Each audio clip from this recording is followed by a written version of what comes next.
Quiero empezar leyendo un pasaje, el pasaje de la Santa Cena, de la última cena. Así que dice la Escritura, dice: cuando llegó la noche en que Jesús sería entregado, se sentó a la mesa con los 12.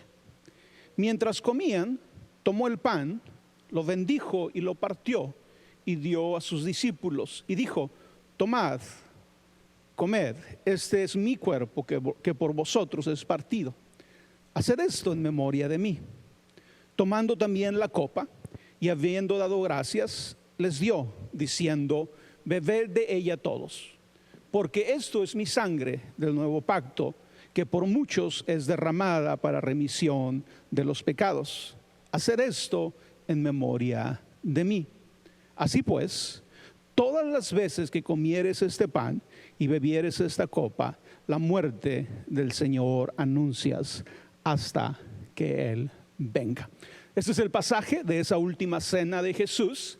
Pero quiero enfocarme en las últimas palabras de Jesús, la última frase, si podemos poner el versículo, la última frase del pasaje dice: así pues, todas las veces que comieres este pan y bebieres esta copa, la muerte del Señor anuncias hasta que Él venga.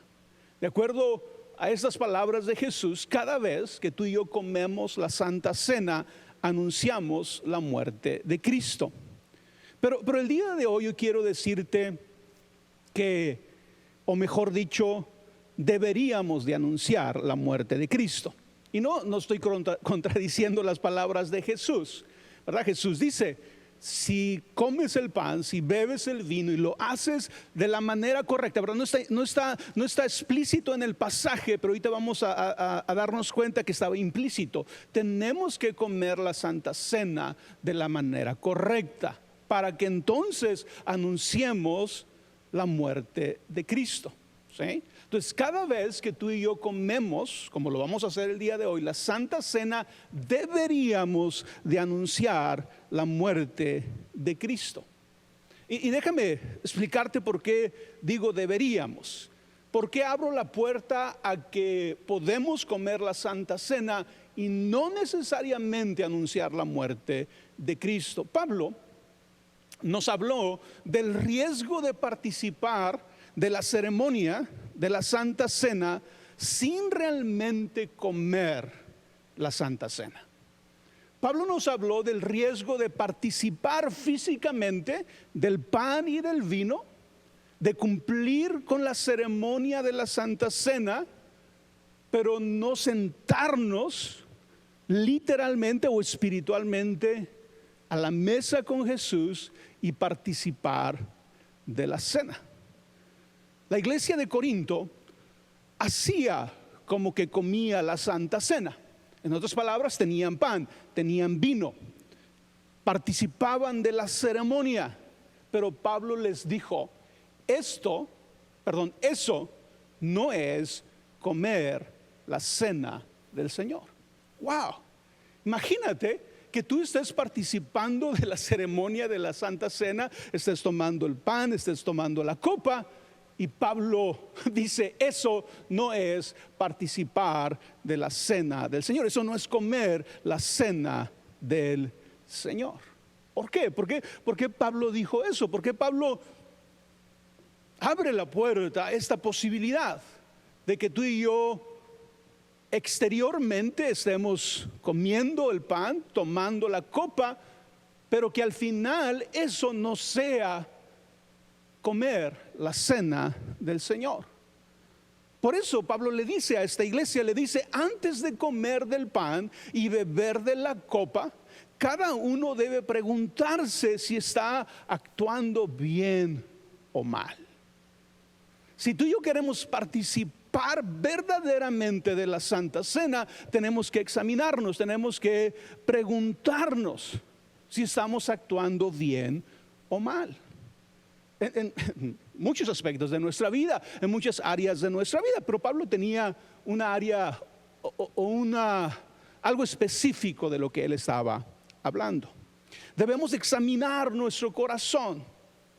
Porque otra vez, ¿verdad? Participar de la cena del Señor no es solo un asunto técnico de comer el pan y el vino, porque vamos siendo honestos, cualquier persona, ¿verdad? Si tiene manos, si tiene boca, cualquier persona puede comer el pan y el vino y tomar el vino. Quiere decir que comer verdaderamente la cena del Señor no es solamente cumplir con lo externo, no es solamente cumplir con lo técnico de comer el pan y beber el vino. Se trata de conectarnos a la actitud de Cristo. Se trata de conectarnos a la manera de pensar de Cristo. Pero sobre todo se trata de compartir la actitud de Cristo en palabras y en acción.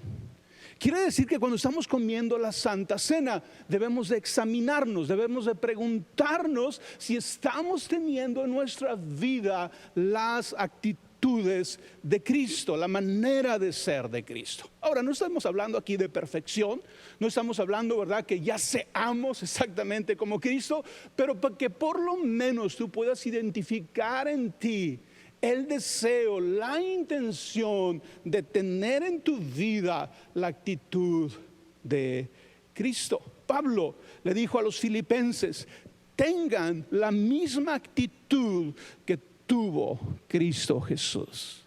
¿Sí? Entonces tú y yo somos llamados ¿a qué? A compartir la actitud de Cristo, la manera de ser de Cristo, la manera de pensar de Cristo.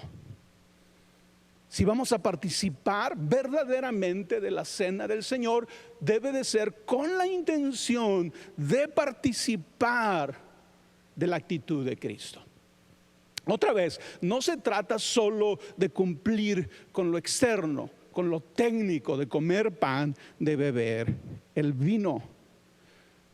El problema de la iglesia de Corinto es que no comían la Santa Cena imitando las actitudes de Cristo. Por eso les dijo Pablo: eso que ustedes hacen no es comer la Santa Cena. Pero quiero que te imagines a la iglesia, se reunían y tenían pan y tenían vino. Y probablemente iban como lo hacemos nosotros y llevaban a cabo la ceremonia de la Santa Cena. Pero Pablo los ve, bueno, no los ve, sino que le cuentan lo que estaba pasando en la iglesia. Y Pablo dice: eso no es comer la Santa Cena. ¿Y por qué Pablo se atreve a decir eso? Otra vez, porque la iglesia de Corinto no estaba imitando las actitudes de Cristo. Les dice Pablo: entre ustedes hay divisiones. ¿Qué oró Jesús cuando oró por nosotros? Cuando oró por sus discípulos, ¿qué dijo? Que sean uno, como tú y yo, Padre, somos uno. Entonces Pablo dice: hay divisiones entre ustedes. Y cuando ustedes están divididos y hacen todo, ¿verdad? Hacen la ceremonia, comen el pan, beben el vino, pero realmente eso no es comer la Santa Cena, porque no estás teniendo la actitud de Cristo. No solamente había divisiones, había menosprecio, o la razón de la división en la iglesia de Corinto era el menosprecio. Se estaba cometiendo el error en la iglesia de Corinto que la gente se estaba separando por nivel socioeconómico. Entonces los que tenían mucho se juntaban, los que tenían más o menos hacían su grupito, los que no tenían nada los dejaban solos. Y Pablo dice: mientras mantengan esa actitud, aunque estén comiendo el pan y aunque estén tomando el vino, eso no es la cena del Señor. Para que realmente comamos la cena del Señor, tenemos que imitar las actitudes de Cristo. Al final, se trata también de anunciar la muerte de Cristo con nuestra manera de vivir. Otra vez, no te asustes, ¿verdad? Asustes cuando digo esto. Nadie lo hacemos perfectamente. Nadie es perfecto, ¿verdad? Pero debemos de tener la intención. Debemos de querer hacerlo. La manera en que Jesús murió es digna de ser anunciada. Dijo Jesús: cada vez que coman el pan, que beban el vino, mi muerte están anunciando. Ahora, con la ayuda de Pablo estamos entendiendo, pero lo tenemos que hacer con la actitud correcta. Tenemos que hacerlo con la intención de imitar a Cristo. ¿Sí? No se trata solo de cumplir con una ceremonia. Se trata de ver lo que hay detrás de la ceremonia. Y es llevarnos a nuestra unidad con Cristo. ¿Sí?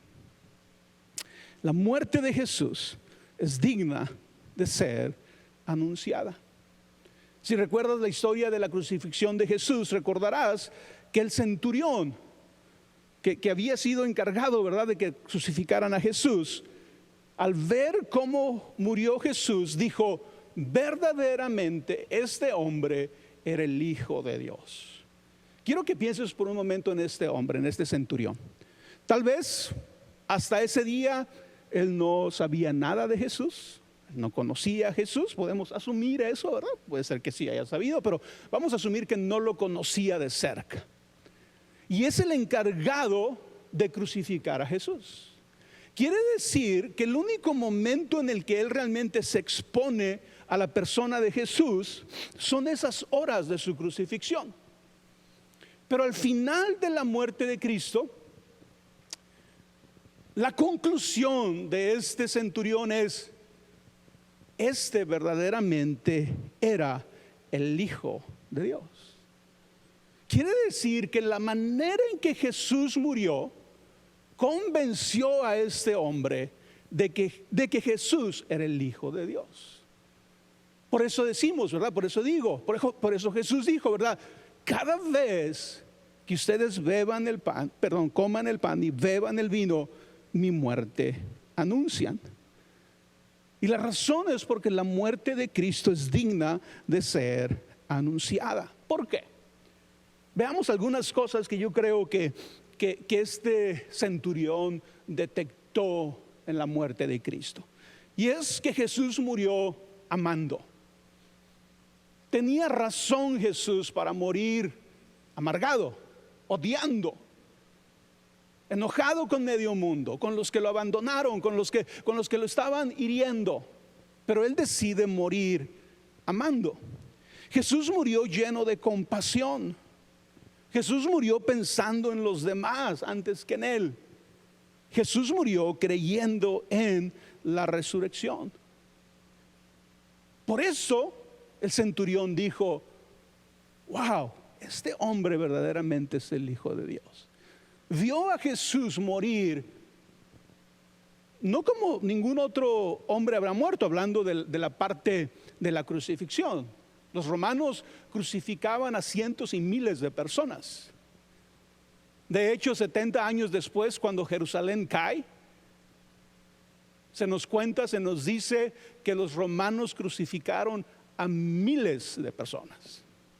Quiere decir que cuando el centurión está hablando de esto que está pasando, no se está refiriendo a la crucifixión, se está refiriendo a la actitud de Cristo, a lo que Jesús hizo mientras moría. Y otra vez, Jesús murió amando, Jesús murió lleno de compasión, Jesús murió pensando en los demás, Jesús murió creyendo en la resurrección. La manera en que Jesús murió es digna de ser anunciada por nuestra o con nuestra manera de vivir. Y obviamente, ¿verdad? No es sencillo, porque ninguno de nosotros vamos a decir: qué fácil fue para Jesús. No fue fácil. No fue fácil. No es fácil renunciar a la venganza. No es fácil renunciar o no querer perdonar. ¿Sí? Pero Jesús lo hizo. Al anunciar la muerte de Cristo anunciamos varias cosas, muchas más, pero déjame decirte algunas cosas que anunciamos. Número 1, anunciamos que es posible perdonar. ¿Sí? Jesús dijo: Padre, perdónalos porque no saben lo que hacen. Imagínate a Jesús pudiendo perdonar a los que lo estaban crucificando. ¿Sí? Quiere decir que cuando tú y yo vamos a tomar la Santa Cena, lo tenemos que hacer con la intención de imitar la actitud de Cristo. ¿Y cuál fue la actitud de Cristo? Él estuvo dispuesto a perdonar. Quiere decir que tú y yo comemos bien la Santa Cena cuando dentro de nuestras limitaciones, dentro de nuestras debilidades, pudiera decirlo así, principalmente limitaciones, tú dices: Señor, quiero poder perdonar. Quiero imitarte en esta área. Quiero tener esta actitud en mi vida, quiero perdonar. Y creo que a veces cuando hablamos de perdonar, muchas veces tú y yo pensamos en aquellos que nos han ofendido de la más grande manera en nuestra vida. Y a lo mejor estás preguntando si ya perdonaste, si puedes perdonar. Pero déjame decirte que muchas veces tú y yo no perdonamos aún cosas insignificantes. No perdonamos pequeñas ofensas. Hay personas con las que ya no hablamos, hay personas con las que ya no tratamos, no porque nos hicieron un gran daño, es porque no estamos dispuestos a perdonar a veces pequeñas cosas. Y obviamente es necesario, ¿verdad?, perdonar cosas grandes que alguien nos hizo, pero también es necesario perdonar cosas pequeñas, ¿verdad?, que a veces nos ponemos a pensar si hemos tomado la decisión de perdonar. Cada vez que comen el pan, cada vez que toman el vino, la muerte del Señor anuncian. Y cuando anunciamos la muerte de Cristo, estamos diciendo: es posible perdonar, porque Jesús lo hizo. Quiere decir que mientras comemos el pan, mientras bebemos la copa, debemos de estar pidiéndole al Señor: Señor, ayúdame a ser una persona perdonadora. Que yo pueda perdonar a todo aquel que me ofende, así como tú lo has hecho. La segunda cosa que anunciamos es que podemos tener esperanza cuando todo parece perdido. Había un ladrón a un lado de Jesús, o un criminal a un lado de Jesús, que estaba siendo crucificado, ¿verdad?, juntamente con él. Y este pecador estaba consciente este criminal estaba consciente de su pecado. Y probablemente él estaba diciendo, imagínate ese día en la mañana cuando él sabía que iba a ser crucificado por sus crímenes. Tal vez le estaba diciendo: este es el último día de mi vida aquí en la tierra. Ya no hay esperanza para mí. Ya no hay nada de esperanza. Pero lo crucifican a un lado de Jesús, ¿sí? Y desde la cruz, ¿verdad?, Jesús le dijo a ese criminal: de cierto te digo que hoy estarás conmigo en el paraíso. Quiere decir que tú y yo podemos tomar la Santa Cena entendiendo que podemos tener esperanza cuando todo parece perdido. Cuando tú y yo nos sentimos tal vez como ese criminal, pensando: ya nada bueno me va a pasar, ya nada bueno va a llegar a mi vida. Pero la muerte de Cristo nos anuncia lo contrario. La muerte de Cristo nos anuncia que mientras haya vida hay esperanza. Sí, que podemos abrazar la esperanza que Jesús nos quiere dar. Al anunciar la muerte de Cristo, anunciamos que es posible pensar en los demás desde nuestra cruz. Es posible pensar en los demás desde nuestro sufrimiento. A veces tú y yo tomamos nuestros problemas y nuestro sufrimiento o nuestras dificultades como la excusa para no pensar en nadie más, como la excusa para no ayudar a nadie más. Y yo entiendo, ¿verdad? Hay frases como: tú no puedes ayudar a nadie si tú no estás bien. Y hasta cierto sentido tiene algo de sentido, tiene algo de razón. Pero creo que muchas veces es entender que nadie va a estar al 100%, ¿verdad? No vamos a ser perfectos aquí en la tierra. Por lo tanto, no podemos tomar la excusa de yo no puedo pensar en los demás porque yo estoy pasando por un problema. Yo estoy pasando por una dificultad. ¿Sí? Jesús, desde la cruz, pensó en los demás. Cuando vio a su madre que estaba ahí a los pies de la cruz, le dijo: mujer, he aquí tu hijo, hablando de Juan, el discípulo. Después le dijo al discípulo: he aquí tu madre. Básicamente lo que Jesús está diciéndole a Juan es que cuide de su mamá. Que ahora que él no va a estar, que Juan se encargue de las necesidades de María, su madre. Y la Biblia nos dice que después de ese día María vivía con Juan, ¿sí? Y Juan se encargaba de alguna manera, ¿verdad?, de las necesidades de María. Pero qué importante es ver a Jesús pensando en los demás desde su cruz. Quiere decir que tú y yo podemos pensar en los demás desde nuestra cruz. Y tal vez sea lo que necesitamos, tal vez sea lo que necesitas para salir de la situación, del problema en el que estás. Cuando empieces a pensar en los demás, cuando empieces a ayudar a los demás. Y por último, cuando anunciamos la muerte de Cristo, anunciamos que podemos encomendar nuestra vida al Padre, cualquiera que sea nuestra situación. Cualquiera que sea nuestra situación, cualquier incertidumbre que tengas, cualquier temor que tengas, cualquier duda que tengas. Si algo consciente puedes hacer es poner tu vida en las manos del Señor.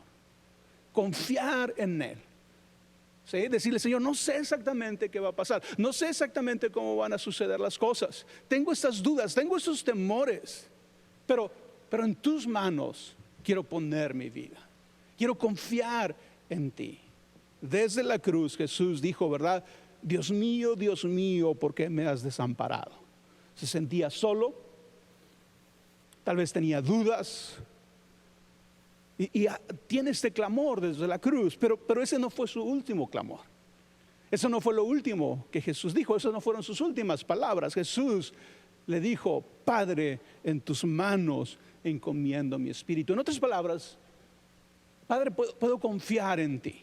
Aunque yo no entienda todo, aunque yo no sepa todo, aunque yo no entienda cómo va a suceder todo, algo puedo hacer y es encomendar mi vida en ti.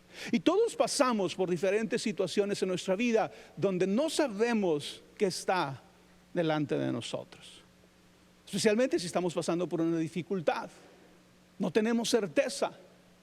Y tal vez no la vas a tener. Pero si algo puedes hacer, es decirle, ¿verdad? Con fe, con seguridad, Señor, en tus manos encomiendo mi vida. Entonces, en tus manos pongo mi vida. En tus manos pongo mi espíritu, mi alma, mi mente, mi corazón, confiando en ti.